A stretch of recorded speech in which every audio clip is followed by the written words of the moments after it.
حسنین کی ماں، اے حسنین کی ماں، دختر مصطفیٰ، دختر مصطفیٰ، لاڈلی فاطمہ، گلشن مجتبیٰ کی کلی۔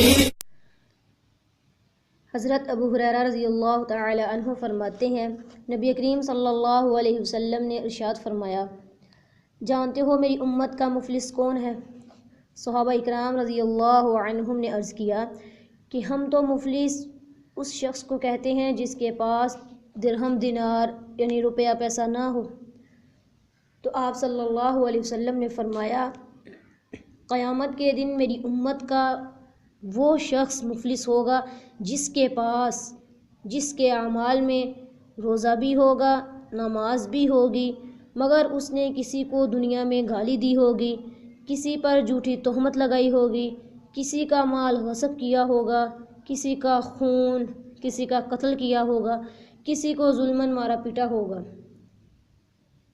وہ سب لوگ اپنا بدلہ لینے آئیں گے، ایسے سب لوگوں کو اس کی نیکیاں دے کر بدلہ چکایا جائے گا۔ اس کی نیکیاں ختم ہو جائیں گی مگر بدلہ لینے والے ابھی باقی ہوں گے۔ اب ان بدلہ مانگنے والوں کے گناہ اس کے کھاتے میں ڈال کر بدلہ چکایا جائے گا، چنانچہ اس کے پاس گناہوں کے سوا کچھ نہ ہوگا اور اسے جہنم میں پھینک دیا جائے گا۔ میری بہنوں، اس حدیث مبارکہ میں مفلس آدمی کا بتلایا گیا ہے کہ اس امت کا مفلس کون شخص ہے۔ صحابہ اکرام نے آپ صلی اللہ علیہ وسلم نے صحابہ اکرام سے پوچھا کہ اس امت کا مفلس کون ہے؟ تو صحابہ اکرام نے کیا جواب دیا؟ جس طرح آج ہمارے دور میں ہم کس کو مفلس سمجھتے ہیں؟ جس کے پاس روپیہ پیسہ نہ ہو، جس کے پاس مال و دولت نہ ہو۔ صحابہ اکرام نے بھی کہا، یا رسول اللہ، مفلس اس شخص کو کہتے ہیں جس کے پاس درہم نہ ہو، دینار نہ ہو، روپیہ پیسہ نہ ہو۔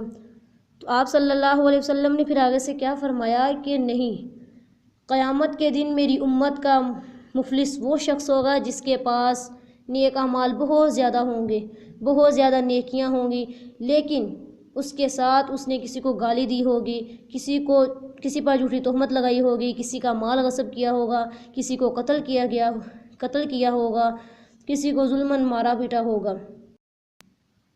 ظلم کرنے والے کی نیکیاں جتنی بھی نیکیاں ہوں گی وہ مظلوم کو دے دی جائیں گی، اس کے پاس کوئی نیکی باقی نہیں رہے گی، تو اللہ رب العزت اس شخص کو جہنم میں ڈال دیں گے۔ تو میری بہنوں، نیکیوں کو جہاں تک زیادہ سے زیادہ نیکیاں کرنی ہے، وہیں اپنی نیکیوں کو بچانا بھی ہے۔ ہم بہت سے لوگ ایسا کرتے ہیں کہ نیکیاں تو بہت زیادہ کرتے ہیں، لیکن ہم کسی کو گالی دے دیتے ہیں، کسی پر جھوٹی تہمت لگا دیتے ہیں، ہماری نیکیاں ختم ہو جاتی ہیں۔ اس لیے کسی کو اگر نیکی کرنی ہے تو اپنی نیکی کو بچانا بھی ہے۔